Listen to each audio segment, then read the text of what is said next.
Hello, everybody. Welcome to Who's Views and a very special show this evening. It would have been very amiss of us, wouldn't it, everybody, to have been going ahead with Who's Views without this special show where we pay tribute to the one and only Mr. William Russell, who, of course, sadly passed away yesterday.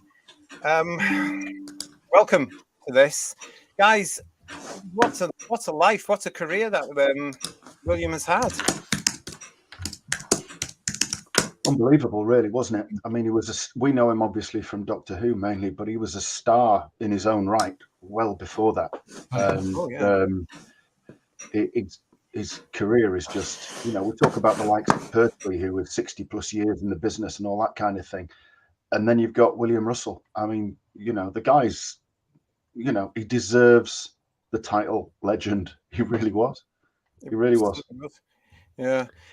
I mean, where to start when we're talking about William Russell, of course. I mean, as you're saying there, you're using the word legend, but for Doctor Who fans, of course, he was a legend. He's always going to be part of that actual pivotal and so important team right at the very beginning in 1963, of course, playing our first action hero, as I've called him here, Ian Chesterton. I mean, this was a role that is still to this day, very much, in evidence there, isn't it, everybody? Well, what amazed me, and I love William Russell, or Russell Enoch, whichever name he was going under at the time. I think he's a fantastic actor and should be more praised than he ever was in Doctor Who. He's in so many different things. But what amazed me is a science teacher who's very good at fisticuffs and fencing, all that kind of stuff. Was great. Yeah, must have been his Sir Lancelot training prior to that. Obviously, that's what did it. Well, you're talking about that. I mean, this is the one that brought him to the attention of the British public, wasn't it? Sir Lancelot. I mean, when you look at his television work, he'd done an awful lot before the Adventures of Sir Lancelot. So this was 1956. When he got this particular role, but he had done so much before that. And it was amazing, really, that from this, he became a household figure. It shows you just how popular that show was and how that role was popular. And, part of me thinks, I wish I'd seen that. Yeah. Well, I think he was the UK's first all-action hero on TV. So I suppose when Verity Lambert was casting for Ian Chesterton, she wanted an action hero. I suppose it was a one-horse race. It must have been, actually, and because he was a bit of a matinee idol as well. Let's face this, he was a good-looking fella, and he had that presence of a leading man. If you're going to put somebody against the star that is William Hartnell, I mean, there he was there for you. Mr. Russell really sort of matched Mr. Hartnell. It comes across in the performances. It also comes across that William Russell adored Hartnell as an actor as well. You can see they've got a good relationship as actors, but he adored his work as well, which is lovely. Yeah. And it goes to prove what a get, really, I guess, William Russell was for Doctor Who, which is a fledgling new idea, and to get someone with pretty good profile, as we've mentioned from his previous stints as Sir Lancelot and other work. Big get for Doctor Who and Verity Lambert. Yeah, and we have to remember as well that, of course, he was. Hello to everybody that's joining us in the chat for this special edition of Who's Views here. Keep your chats coming along. They're all here, with all these lovely gentlemen, says Pete, kind and considerate, an ambassador for Doctor Who. He certainly was a great actor and was lucky to meet him. Whereabouts did you meet him, Pete? Let us know. And Lex is telling us here, excellent character, very excellent performance on Edge of Destruction. There were so many wonderful performances from him in Doctor Who.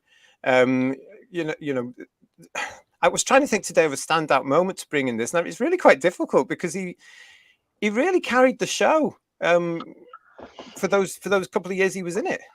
You know what I really liked, and we talk about his initial 2-year run. I think he probably had the first proper line of dialogue, didn't he? You got that boy in the school hall that goes, "Oh yes," like Kenneth Williams, and then it cuts straight away, doesn't it, into the classroom? And he says, "You're not gone yet," and so he's got that first.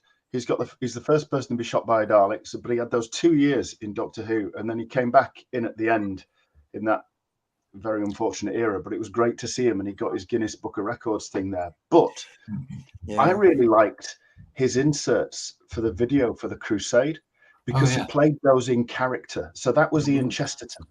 Yeah. And I love that. I love that to this day. I was just that to me spoke absolute professionalism of him. He could have just sat and said, "Yeah, I played this character, and this happened next, and this happened next." He did it in character, and it was just it was instantly believable. Was so believable, wasn't it? Yeah, yeah. I love it. Absolutely love it. I think The Crusade is my favorite Ian story because he's, you know, he gets knighted and, you know, becomes Sir Ian, but he's just driven to go and find Barbara. Yeah. I mean, he did that a few times, to be honest, but, you know, particularly in that story where he's in a hostile environment that he's never been in before, there's an actual war going on, and he's just, no, I've got to go find Barbara. And he is the hero, and he's doing the action man stuff. You know, later on we'd have Pertwee and, you know, more youthful incarnations of the Doctor where that wasn't necessary, but Ian was the guy doing the legwork, as it were. Yeah, totally. And I'm really glad that you've mentioned The Crusade, because I want to say thank you to our friend Daryl Joyce for this. He's let us put this in. Now look at this. Oh, that's lovely. Lovely. Yeah, this of course is one of Daryl's fantastic bits of artwork here, and it just sums up. He's caught him fantastically there, hasn't he? He really has. It also sums up the elegance of that entire story, which a lot of us, of course, would not have seen. You know, but I just love this. So thank you, Daryl, for allowing us to show this in our tribute to William this evening. I really appreciate that, and I love this piece. I think it's gorgeous. That's another level, isn't it? Totally. Oh, definitely. Yeah. Even the horses outside, it's just beautiful, isn't it? It sums up the actual story there. Yeah. We're being joined by Jodie now. Hi, Jodie. How are you? Fine. I've got something sorted. Never mind. Yeah. Well, listen, what was your reaction when you heard that, Mr. Russell? I mean, it was really sad because he was like the last link, I suppose, for me to the original older actors in the show. But I really knew him through the novels. That's how I engaged with him first, because I didn't see the original releases other than in pictures. So it was through the novelizations. So that's the stories I remember. I read Doctor Who and the Zarbai and the, you know, Dalek Master Plan and all those. I read them. So his character is fully fleshed for me, but always with his image, because, you know, I'd seen all the photographs and the sort of, but it was just different, I suppose, with you growing up with it in the 70s. You didn't get to see them. Exactly. He was, I mean, the original companions, I mean, right through to John Pertwee's time, were sort of mythical beings that, if you were lucky, you saw a clip of on Blue Peter or Nationwide or something like that. I mean, I remember going to a Doctor Who convention in, was it 78 or 79? And they screened An Unearthly Child. And the actual buzz of actually sitting there and watching An Unearthly Child, to this day, I can't put into words what an incredible thrill that was. And just coming away from it going, I've just watched An Unearthly Child. I've seen the very first episode. Yeah, that must have been quite special there. I mean, I remember seeing the same thing. We've talked about the Five Faces of Doctor Who before on this channel back in 1981, where a whole generation got to see An Unearthly Child for the first time. And the thrill of actually being able to see not just the first Doctor and Susan, but to see Ian and Barbara and making of what the older fans have been telling us and you know, talking about, and how special they were. And I remember being, as an 11-year-old, being captured by William Russell and Ian and taking an instant, even though he was a teacher, I instantly liked Ian. I thought, you're safe with him. You're all right with him. You know, he's just brilliant. But I remember getting the Doctor Who celebration book and being ever so excited that it had a thing about each of the companions in it. Yes. I was absolutely fascinated with that and read that so many times. Oh, bless. So, but also An Unearthly Child, I mean, what a surprise it was to see the Doctor and the companions so antagonistic towards each other. I mean, is there another companion apart from Ian Chesterton who's turned around and snarled at the Doctor, "You stupid old man"? Yeah. No, strangely.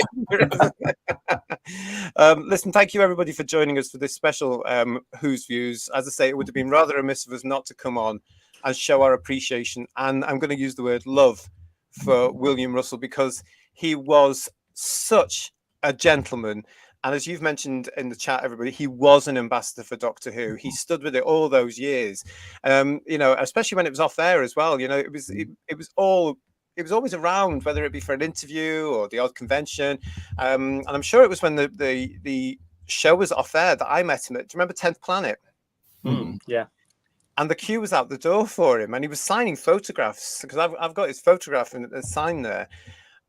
And he was just so patient and welcoming to everybody, considering that, you know, it's one of those things, we're used to them now, but back then I was thinking, I'm never going to get to see him. They're going to close the door at something and say, no, that's it. But no, he was just like, come on, keep coming, trying to make time for everybody. Such a gentle, how are you? You know, and, you know, lovely to see that usual sort of, wow, look at all these people that have come to see me, that actors associated with the show back then could never really get home, but everybody got a couple of minutes with him, and I just remember thinking, what a true gentleman. It's amazing, like you say, Doctor Who really, for someone with such a massive career, is a tiny part of his career, but he still looked upon it fondly, even more so latterly in his older days. I'm just disappointed he never made it to 100. Would be wonderful if he had, you know. But I never got a chance to meet him. Yeah. Exactly, yeah. I didn't get a chance to meet him, but I did see him on stage once in a Midsummer Night's Dream. On Kenneth Branagh's tour he did with him, and he played a G as Hermia's father. He was fabulous in that, and that was in the early 90s. Really, really good. Yeah. Oh, yeah. I mean, we're saying here as well, and as I say, thank you everybody for joining us. What a career he had. Let's just look at some of those things. We've already talked about the big TV launch for him in a sense, although he had done some television before this, but this is the one that certainly a whole generation would have known him for. He did do some films as well, and I'm still astounded that to this very day people don't remember him in The Great Escape or his cameo in Superman the movie. I remember wetting myself in 1978 at the big screen in Liverpool when I saw Superman. There's Ian! And my uncle saying, shut up.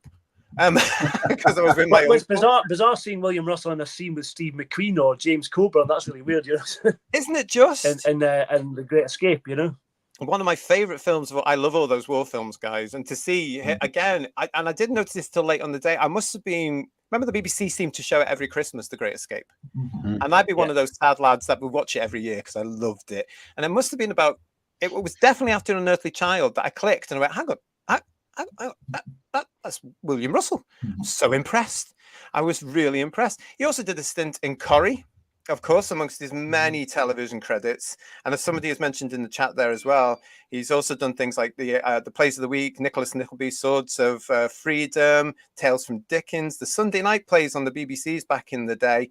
And also, he made an appearance in An Adventure in Space and Time as Harry the security guard, which I think most of us were thrilled about, remember? Yeah, a real job's worth, wasn't he? Fantastic stuff.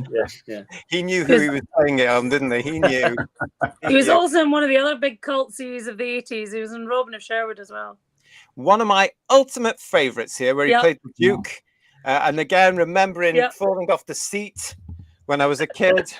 When he turned up, because it was a big surprise, no billing, and just thinking, oh yes, and even more excited at this point, thinking this is going to be fantastic. Yeah, it was just brilliant, absolutely brilliant. I mean, what a career he had, and so diverse as well. You know, just absolutely amazing. Oh goodness me, I think this is one of those losses we're going to feel for quite a while, guys. Yeah, it's really hit me very hard, I have to say. I'm quite upset by this, I have to say. Yeah. Likewise. So Dr. Ian mentioned this wonderful man is actually in the Guinness Book of Records, and it is all because of his appearance in The Power of the Doctor, which was, what year was this? 2021? 2022. 2022. So Mr. Russell is in the Guinness Book of Records for the biggest gap of the same character in a television show in television history, which is quite an achievement, actually. So I hope he was quite happy with that, because he did play Ian, didn't he, in this? Yeah. And he's got that wonderful line, did you say she? Oh, did she? Does it? Oh. I think it's Katie Manning who tells a lovely story of John Bishop, who was in the series at that point.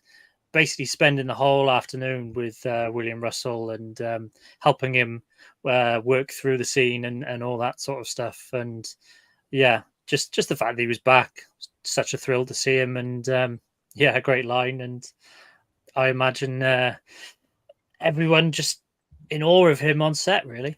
Yeah, I would hope so. I would really, really hope so, because to bring somebody back like that as well, after all those years, I mean, we all know he was supposed to come back in '83, but that obviously didn't happen. But wow, amazing. I do have some pieces here from people that have left tributes, people from the show, as well. If we can just go through those, if you don't mind, everybody, because obviously there's been a lot of tributes today. The lovely Katie Manning was on her Twitter saying, "This beautiful, funny, gentle man, William Russell, has sadly gone on his awfully big adventure. A wonderful actor, always with such an impish little twinkle in his eye. So grateful to have known him. My heartfelt thoughts to his wife, Etheline, and dear family." Nicola Bryant came up saying, "What sad news to say farewell to William Russell. What a wonderful man with a delightful family and an extraordinary life and career. The most charming smile and twinkling eyes, he always lit up the room. I hope there will be many celebrations of this beautiful man." Well, certainly this is our first one. We will be coming back to celebrate Mr. William Russell in Doctor Who after we've got the new version out of the way. And Russell T. Davis took to his Instagram saying, "What a sad loss. William played the Doctor's very first companion, Ian Chesterton, back in '63. A school teacher trapped on the TARDIS by a wily old doctor, unable to get home, whisked off to the Stone Age, Skaro, the Crusades, planet of the Zarbi. Wonderful. A fine, nimble, witty, heartfelt actor who absolutely sold the truth of those early years. Before that, he'd been Sir Lancelot on the BBC. It's often undersold what a star booking he was for Doctor Who. He later went on to marry Rita Fairclough as Ted Sullivan on Coronation Street. And then he's shared a photo. I bumped into him on a train in 2018 and I was starstruck. He spoke with so much pride and joy about his son, Alfred, who I'd seen in King Lear at the Royal Exchange. An absolutely lovely man, a fine long life. Well done, sir, and well played." That's actually quite nice, isn't it, that one? Yeah, it's lovely. Really, really nice there. And I think from our point of view, we just need to say that we were always going to remember Mr. Russell and the importance of that original team, the Gang of Four. Without them, I don't think personally, without their talent, Doctor Who would still be with us today. And to all his family and friends, from all of us in here, from Who's Views, and I do mean all of us, including everybody in the chat, we just want to send you our thoughts and our love at this difficult time for you. But we will never forget him. We'll never forget him. And I think what we'll do, everybody, is we'll just leave this right now with a dedication today from this young lady. Carol Ann Ford today said, "Russ was such a dear, lovely man, an outstanding actor who was dedicated to his craft, but with a wonderful sense of humor and a permanent twinkle in his eye. He was always looking out for me when I played Susan. I wanted to leap over things, fight the villains, and do more action, and he got so worried that I would get hurt. I cherish working with him and the many reunions we had over the years. Russ had such a rich and full life, television, films, theatre, the lot, and quite rightly received such warmth and affection from anyone who knew him. He will be missed." He certainly will be. But stay with us here on Who's Views, because we're going to be coming back to this gentleman in the very near future. For the moment, we just, as I say, want to send all our thoughts and all our prayers and love to the family of Mr. William Russell. And until next time, thanks for watching. We'll see you soon. God bless you. Yeah.